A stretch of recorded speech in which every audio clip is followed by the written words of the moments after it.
मैं सत्येंद्र शर्मा और आज की वीडियो में हम लोग क्लास 9th का 13th chapter surface area and volume की एक्सरसाइज 13.2 एक्सरसाइज है, उसका 5th पार्ट पढ़ेंगे। इससे पहले इस एक्सरसाइज से रिलेटेड हम लोगों ने इसके 4 वीडियो इससे रिलेटेड और अपलोड किए हैं, उसे आप पहले देख लीजिए। उसके बाद आइए स्टार्ट करते हैं। Question number 16। क्वेश्चन नंबर 16 करने से पहले बेटा ऊपर हमने लिखा है क्वेश्चन नंबर 15 HW। वैसे तो जितने भी क्वेश्चंस हैं विस्तृत वाले 15, 15, 16, 17, 18 है ना, ये सब हमने इससे पहले मतलब इस टाइप के क्वेश्चंस को करा दिए हैं। बट क्वेश्चन नंबर 15 तो हमने एज इट इज़ कराया है, तो एक बार आप उसे देख लीजिए। इसे आपको HW है, इसे आपको खुद करना है, ठीक है। देखो क्वेश्चन नंबर 15 क्या कह रहा है। एक खोखले बेलन का बाह्य और आंतरिक व्यास क्रमशः 10 सेंटीमीटर और 8 सेंटीमीटर है। तो इसके बाह्य और आंतरिक व्यास दिए हुए हैं, मतलब कैपिटल R 5 हो जाएगा और स्मॉल r 8 हो जाएगा। इसकी जो लंबाई है जिसको हम h से रिप्रेजेंट करेंगे वो 21 हो जाएगा। तो इसे बनाने में कितनी धातु लगेगी, अर्थात आपको खोखले बेलन का आयतन निकालना है, ठीक है। उसके बाद देखिए क्वेश्चन नंबर 16। चलिए क्वेश्चन 16 को हम इससे पढ़ देते हैं क्योंकि इसमें एक चित्र भी है जो हमने नहीं बनाया है, ठीक है। जैसा कि संलग्न चित्र में दिखाया गया है, मतलब हम बात करते हैं क्वेश्चन 16 की। 15 आपको अपने आप से करना है, ठीक। केवल खोखले बेलन का आयतन का सूत्र लगाना और आपका आंसर आ जाएगा। 16 देखिए, जैसा कि संलग्न चित्र में दिखाया गया है कि एक रोड रोलर लोहे का बना है जिसकी लंबाई 1 मीटर है। जहाँ कहीं भी लंबाई शब्द का यूज करता है बेलन के केस में, वो उसका एच होता है। इसका आंतरिक व्यास 54 सेंटीमीटर है। आंतरिक व्यास 54 सेंटीमीटर होने का मतलब हुआ कि इसकी जो त्रिज्या है वो 27 हो जाएगी, है ना, 54/2। और लोहे जिस सीट का रोलर बना है उसकी मोटाई 9 सेंटीमीटर। देखो ये रोलर बना है, जैसा कि संलग्न चित्र, ये उनका चित्र बनाया है। तो ये तो इसका व्यास होगा 54, मतलब आंतरिक त्रिज्या इसकी आ जाएगी 54/2 अर्थात 27। और ये इसकी मोटाई है, मतलब जिस सीट से बेलन को बनाया गया है उस बेलन की जो मोटाई है वो ये 9 है। मतलब इसकी बाह्य त्रिज्या कितनी हो जाएगी, तो 27। देखो आंतरिक त्रिज्या कितनी है इसकी 7, मोटाई कितनी है 9, तो 27 और 9 कितना हो जाएगा 36। 36 इसका बाहर मतलब कैपिटल आर आ जाएगा, ठीक है। मतलब हमें एच मालूम हो गया, स्मॉल आर मालूम हो गया और कैपिटल आर मालूम हो गया, मतलब जस्ट क्वेश्चन नंबर 15 की तरह। इसका आंतरिक व्यास 23 सेंटीमीटर लोहे की सीट से रोलर बना है, उसकी मोटाई 9 सेंटीमीटर है। अब कह रहा रोलर का भार ज्ञात करो, बस इतना। उसमें क्या पूछा था, कितनी धातु लगेगी, मतलब उसमें आपने आयतन पूछा था। इसमें क्या कह रहा है, रोलर का, ये रोल नहीं रोड होगा, रोलर का भार ज्ञात करो। इस पूरे जो रोलर है, मतलब रोलर बोले तो ये हमारा खोखला बेलन है, होलो सिलेंडर है, उसका हमें वेट याद करना है। अब हम कहेंगे सर हमने वेट का तो फार्मूला ही नहीं पढ़ा है, तो बेटा आपको वेट का फार्मूला पढ़ना भी नहीं है ना। वेट का फार्मूला आपको पढ़ना भी नहीं है। तो कह रहा है यदि 1 घन सेंटीमीटर लोहे का भार इतने ग्राम है, अर्थात आपको क्या करना है, इसका केवल आयतन निकालिए। क्या करिए, हम इसका केवल आयतन निकालेंगे कि उससे जो ठोस लगी है उसका आयतन क्या है।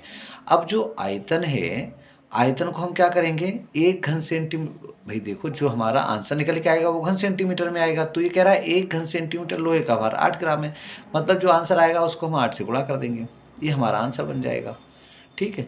तो इतनी सी बात है, आइए स्टार्ट करते हैं क्वेश्चन को। देखो ये क्वेश्चन हमने यही एज इट इज क्वेश्चन इसमें लिख दिया है। संलग्न चित्र हमने आपको दिखा दिया। एक रोड रोलर लोहे का बना हुआ जिसकी लंबाई है ये, तो इस लंबाई को हम क्या कहेंगे बेटा, दैट इज एच। सोल्यूशन देखते हैं इसका। एच बराबर है आपका 1 मीटर, मीन्स क्या हो जाएगा 100 सेंटीमीटर, ठीक। अब जैसा अभी हमने बताया उसका आंतरिक व्यास मतलब स्मॉल आर है 54/2, 54/2। तो 2 दूनी 4, 2 सत्ते 14, कितना आ जाएगा आपका 27 सेंटीमीटर, ठीक है। और कैपिटल आर इसका कितना हो जाएगा, आंतरिक व्यास में जो इसकी मोटाई है 9 ना आंतरिक त्रिज्या में 9 अगर जोड़ देंगे तो बाह्य त्रिज्या आ जाएगी। मतलब कैपिटल आर कितना आ जाएगा हमारे पास 27 + 9 कितना हो गया 36 सेंटीमीटर। अब हम इस लगी बेलन का आयतन, लगे बेलन का मतलब लगी धातु का आयतन, तो रोलर ब्रैकेट हम लिखेंगे बेलन, खोखला बेलन, खोखला बेलन, रोलर में लगी धातु का आयतन, लगी धातु का आयतन, और ये आयतन क्या होगा आपका पाई ब्रैकेट में r² - r² × h। ठीक है, चलो अब पाई r², r यहाँ कितना हो जाएगा, पहले तो हमें कैपिटल R का वैल्यू लगाना है ना, कैपिटल R। अच्छा पाई का वैल्यू इसने बुक में इसमें दे रखा है 3.14, तो यही रखेंगे 3.14 इंटू r², कैपिटल R² कितना 36, तो 36² माइनस स्मॉल r², और स्मॉल r² कितना था हमारा 27 का स्क्वायर। ठीक है, चलो अब क्या करते हैं, इनका स्क्वायर कर लेते हैं हम लोग, तो 3.14। देखो ये जो 36 का स्क्वायर है इसे आप करिए 36 36 6 छंग 36, 6 तियाँ 18, दूनी 36 और 3 39, 3 तियाँ 9 और 3 12, मतलब 1296 आ जाएगा इसका। ठीक है, इसका गुणा देखो कितना है 7 7 49 का 9 हो जाएगा, तो 7 7 49 9 हासिल 4, 7 दूनी 14, दूनी 28 और 4 32 का 2, 2 दूनी 4 और 3 7, 729 आ जाएगा। ठीक है, घटा लेते हैं इसको हम। बेटा ये कैलकुलेशन आप लोग अपने आप करोगे, हो सकता है देखो ये माइनस है प्लस हो गया तो यहाँ माइनस कर लेते हैं। हम केवल आपको एक प्रोसीजर बताते हैं इस क्वेश्चन को करने का, कहीं पे अगर कहीं डिजिट में कोई मल्टीप्लाई में कहीं दिक्कत होती तो आप एक बार उसे अपने आप करके देखा करिए। ठीक है, करना आपको यही है। तो 3 इंटू एच क्या था 100, ठीक, तो इंटू 100। देखो जब 100 इसकी मल्टीप्लाई करेंगे तो 314 हो जाएगा, मतलब ये जो पॉइंट है हट जाएगा। 100 इससे करेंगे तो इधर आ गया। ठीक है, इंटू इससे जब आप माइनस करेंगे तो आपको मिलेगा क्या 16, और 16 16 16 में से 9 गया 7 बचा, यहाँ हुआ 8 8 में से 2 गया 6 बचा। ठीक है, और ये क्या हुआ 12 12 में से 7 गया 5 बचा, 5 6 7 ही आ गया। इसकी मल्टीप्लाई कर लेते हैं हम लोग, तो इसकी जब मल्टीप्लाई हम लोग करेंगे, आई थिंक मैंने डायरेक्ट टू डायरेक्ट गुणा करके लिख दे रहा हूँ, आएगा 7, 1 मिनट, इसकी डायरेक्ट गुणा हम बेटा करके लिख ले रहे हैं, तो ये आ जाएगी 178038। आप लोग ये मल्टीप्लाई एक बार और कर लेना। ठीक है, इतने सेंटीमीटर क्यूब, ठीक, इतने क्या हो जाएगा घन सेंटीमीटर लिखेंगे, चूँकि ऊपर लिख रखा था 1 घन सेंटीमीटर लोहे का भार, चूँकि 1 सेंटीमीटर क्यूब लोहे का भार कितना है 8 ग्राम। ठीक है, इसलिए रोलर का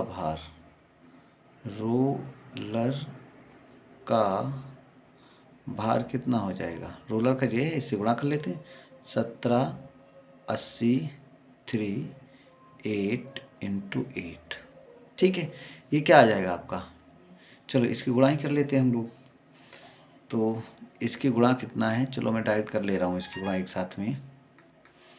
क्या करना है हमें 17803 मल्टीप्लाई बाई 8,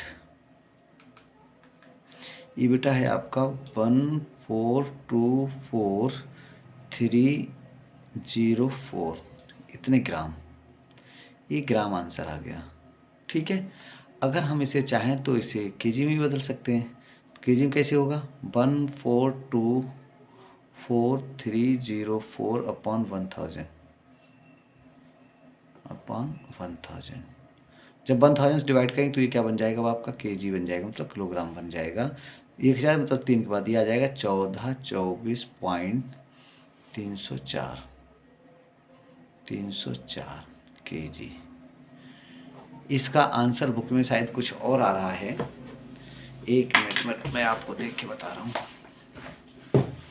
बुक में इसका आंसर दिया हुआ है क्वेश्चन नंबर, हाँ बेटा बुक में कुछ और आंसर दिया हुआ है, ठीक है, 661.284।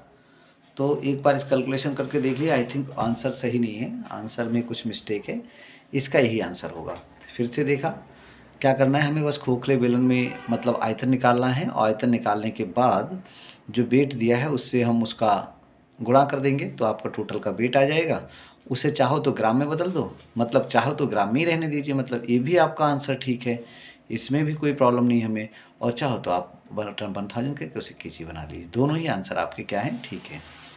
चलो अब अगला क्वेश्चन देखिए, उसे भी मैं बेटा बुक से ही पढ़ देता हूँ। क्वेश्चन नंबर 16 जो हमें छोड़ रखा है, आपको होमवर्क में दिया है।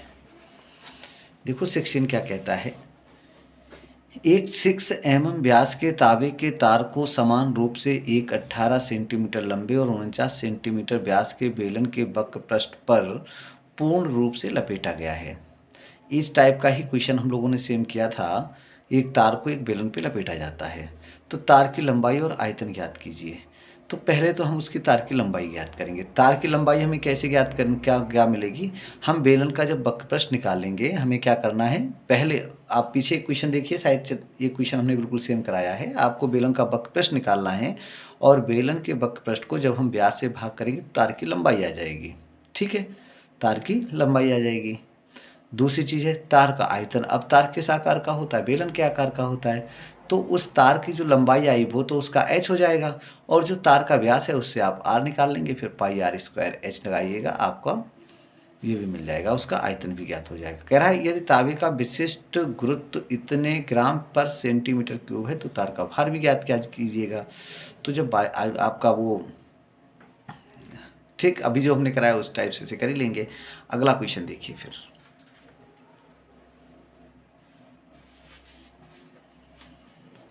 एक गोदाम का इमारत, इसे अच्छे से समझ लो जो मैं कराने जा रहा हूँ बेटा। ये इस टाइप का आपका गोदाम है, नीचे से गोदाम कैसा है, घनाभ के आकार का है, नीचे से क्या है, घनाभ के आकार का है, और ऊपर से आप देख रहे हो ना, ऊपर से ये कह रहा है अर्धवृत्ताकार है। अगर ये पार्ट इसका अर्धवृत्ताकार होगा तो ये आपका आधा बेलन हो जाएगा, ठीक है, कैसा हो जाएगा, आधा बेलन हो जाएगा। तो हमें क्या करना है, इस घनाभ का आयतन निकालना है, इस आधे बेलन का आयतन निकालना है, दोनों को जोड़ देना है, ये तो हो जाएगा इसका आयतन, ठीक। और क्या पूछा इसने, चलो पहले क्वेश्चन पढ़ो फिर आएगा समझ में। एक गोदाम की इमारत चित्र में दिखाई गई आकृति के अनुसार है। गोदाम की चौड़ाई की ओर का अनुलंब काट 7 मीटर और 3 मीटर माप के आयत के ऊपर 3.5 मीटर त्रिज्या का एक अर्धवृत्त है। मतलब ये बता रहा है ये 7 मीटर और 3 मीटर, 7 मीटर और 3 मीटर का एक आयत हो गया, इसके ऊपर ये अर्धवृत्त है, ठीक है। फिर कह रहा है गोदाम की भीतरी माप 10 मीटर, 7 मीटर और 3 मीटर हैं। ये भीतरी माप से मतलब हुआ है नीचे वाली पार्ट जो है, जो ज़मीन पे लगा हुआ है, जो आयताकार है, मतलब वो घनाभ के आकार का है, ठीक है। गोदाम का आयतन ज्ञात कीजिए और फर्श को छोड़कर संपूर्ण पृष्ठ ज्ञात कीजिए। इसको एक बार फिर से देखिए। सबसे पहले हमें क्या ज्ञात करना है, इसका आयतन ज्ञात करना है। तो आयतन ज्ञात करने के तो लिए हमें केवल इस घनाभ का आयतन ज्ञात करना है और अर्ध बेलन का आयतन ज्ञात करना है, जब हम दोनों को जोड़ देंगे, क्योंकि घनाभ के ऊपर ही आधा बेलन रखा हुआ है, ठीक है। तो घनाभ का आयतन प्लस अर्ध बेलन का आयतन, ये हो जाएगा आपका पूरे गोडाउन का वॉल्यूम, ठीक है। अब इसने पूछा है कि फर्श को छोड़कर, फर्श आपको नहीं काउंट करना है। जब हम फर्श को काउंट नहीं करेंगे तो ये जो घनाभ होगा, घनाभ में केवल 4 दीवारें बचेंगी। इस 4 दीवारों का क्षेत्रफल हमको ज्ञात करना है, ठीक है। क्या करना है, इन चारों दीवारों का क्षेत्रफल हमें ज्ञात करना है, और ऊपर जो हमारा बेलन है, इस बेलन का हमें अर्ध बेलन है, तो उस अर्ध बेलन का संपूर्ण पृष्ठ, मतलब बेलन के संपूर्ण पृष्ठ का आधा, बेलन के संपूर्ण पृष्ठ का आधा। इसे आप ऐसे भी कह सकते हो कि हम इस घनाभ का पार्श्व पृष्ठ निकालें, बेलन का अर्ध बेलन का वक्र पृष्ठ निकालें, और ये दोनों मिला के दो अर्धवृत्त का क्षेत्रफल निकालें, उन दोनों को जोड़ लें। चलो अब मैं बताता हूँ, आई थिंक समझ में आ ही जाएगा, ये बहुत टफ तो नहीं है। चलो तो सबसे पहले हम लिखते हैं आयतन। सॉल्यूशन देखो इसका बेटा, 17वां क्वेश्चन जो हमने बताया वो आपको घर से करना है, 18वां क्वेश्चन में बता दे रहा हूँ। एक गोडाउन चित्र में दिखाई गई आकृति के अनुसार है। गोडाउन की चौड़ाई के ऊपर, ये अभी हमने आपको दिखा दिया है, फिर से एक बार इसे देखो कि उसी से हमारा काम चलने वाला है। पहले तो हम लिखते हैं घनाभ के लिए, ये आप लोगों को स्पष्ट होगा। चित्र अगर आपके पास बुक हो उसमें देखिए। घनाभ के लिए, घनाभ में तुम्हारा एल है 10 metre, L equal to 10 metre, B equal to 7 metre, और एच है इसका 3 मीटर। ठीक है, तो सबसे पहले हम निकालते हैं घनाभ का आयतन। घनाभ का आयतन, और घनाभ के आयतन का फार्मूला होता है एल बी एच, तो बराबर होगा 10 गुणा 7 गुणा 3, तो 7 या 21 210 घन मीटर। ठीक है, घन मीटर। ये तो हो गया आपका घनाभ का। अब होगा अर्ध बेलन या बेलन। बेलन के लिए बेटा इसे थोड़ा आपको समझना पड़ेगा। देखो, जो बेलन है, एक मिनट, ये रहा अपना क्वेश्चन। ठीक, ये जो चित्र आप देखिए, ये जो बेलन है, इस बेलन का जो त्रिज्या होगी वो होगी बेटा ये 3.5 है ना, और इसकी जो ऊंचाई होगी वो होगी 10। और बेलन कैसा, पूरा बेलन नहीं है, आधा बेलन है, बस इसको ध्यान रखो। और देखो बेलन के लिए, तो बेलन के लिए हमारा आर तो हो गया, आर हो जाएगा 3.5 मीटर, और जो एच है वो हो जाएगा 10 मीटर। ठीक है, तो अर्ध बेलन का आयतन, अर्ध बेलन का आयतन, अर्ध बेलन का आयतन क्या हो जाएगा। वैसे बेलन का आयतन होता है पाई आर स्क्वायर एच, हम यहाँ पे बटे 2 कर देंगे। सही है, चलो अब इसका वैल्यू लगा लेते हैं। 1/2 तो ये हो गया पाई 22/7, 22/7 इंटू आर, आर है आपका 3.5 इंटू 3.5 इंटू एच, और एच कितना है, एच है इसका 10, एच कितना है 10। ठीक है, तो ये कितना आएगा, देखो 2 पंजे 10, ये आ गया 5 आ गया, और 7 पंजे 35, तो 0.5 आ जाएगा। इन सब की जब हम गुणा करेंगे, माई में इनका सबका आप गुणा करोगे तो आपको मिलेगा क्या, इन सब का मल्टीप्लाई आई थिंक आएगा 289, नहीं फिर से गुणा करते हैं इसकी, एक मिनट बेटा। देखो थोड़ा सा इसी लिखते हैं, इसी तो पहले ये हो जाएगा आपका 22 गुणा 3.5 गुणा, इन दोनों के हम गुणा करेंगे तो 5 पंजे 25, मतलब 2.5। सही, इतना आ गया। अब हमें को इसके मल्टीप्लाई करना है, चलो कर लेते हैं। आप लोग बेटा अपने आप इस सारी मल्टीप्लाई को किया करिए, बार बार कहता हूँ इस चीज़ को। 22 इंटू 3.5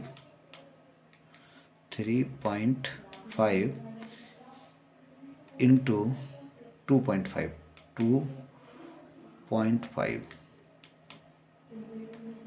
ठीक है, ये बेटा आपका आएगा 192.5,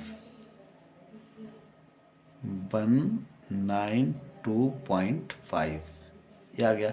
इसलिए गोदाम का आयतन, इसलिए गोदाम का आयतन। स्पेस कम है, आप एक बार लिख लेना कि घनाभ का, चलो लिख देता हूँ, घनाभ का आयतन, घनाभ का आयतन प्लस बेलन, अर्ध बेलन का आयतन, अर्ध बेलन का आयतन। ठीक है, समझ लेना इसे, का आयतन। अच्छा, घनाभ का आयतन बेटा हमारा कितना आया था? तो घनाभ का आयतन आया था 210 प्लस 192.5। बस आपको क्या करना है, इन दोनों को जोड़ देना है और आपको मिलेगा 402.5 घन मीटर। ठीक है, ये तो हमने क्या किया, घनाभ का केवल वो निकाला है। अच्छा, अब हमें निकालना है कि फर्श को छोड़कर संपूर्ण पृष्ठ। चलो हम डायरेक्ट लिख देते हैं बेटा, स्पेस थोड़ा कम पड़ रहा है। फर्श को छोड़कर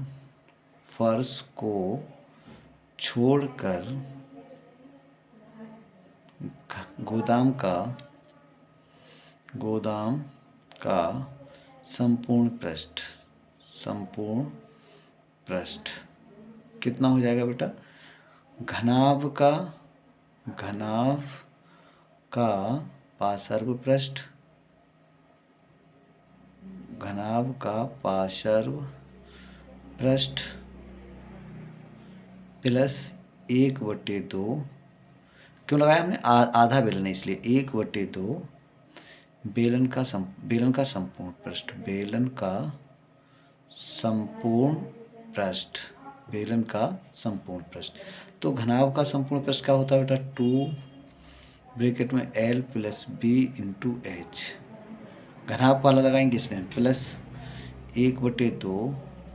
अब बेलन का संपूर्ण पृष्ठ होता है 2πr ब्रैकेट में H प्लस R, यही होता है 2πr ब्रैकेट में H प्लस R। अब देखो 2 से तो 2 कट गया, चलो तो 2 L क्या था किसके लिए? घनाभ के लिए 10 था, प्लस B क्या था? 7 था, प्लस H क्या था? 3 था। ये तो इसका हो गया, प्लस पाई का वैल्यू इसने बोला है 18 वाले में, पाई का वैल्यू, चलो हम 22/7 ही रख लेते हैं, है ना। पाई का value 22/7। R R R R R देखिए, उसका बेलन के लिए हमने कहाँ लिखा है? 3.5 इंटू बेलन का H 10 प्लस 3.5, ये हो जाएगा। ये कितना हो जाएगा? 3 दूनी 6 गुणा 10 7 17, ये हो जाएगा प्लस, अच्छा ये क्या होगा? 7 पंजे 35 मतलब 0.5, तो 22 पंजे 110 मतलब ये कितना आ जाएगा? 11 गुणा आएगा 3.5, सॉरी 11 13.5, क्या आएगा? 13.5। तो ये 70 से मतलब 102, 7 102 प्लस, अच्छा इसका हम लोग और गुणा कर लेते हैं, है ना। देखते हैं कितना आएगा। देखो क्या है ये, 11 इंटू 13.5, यह आया 41 148.5। कितना आ जाएगा ये? 148.5। इसमें 102 और प्लस कर लीजिए, प्लस 102, ये आ जाएगा बेटा 250.5। कितना आ गया आपका? Equal to 250.5। आंसर किस में होगा? वर्ग मीटर। ठीक है, तो आज के लिए इतना ही, धन्यवाद।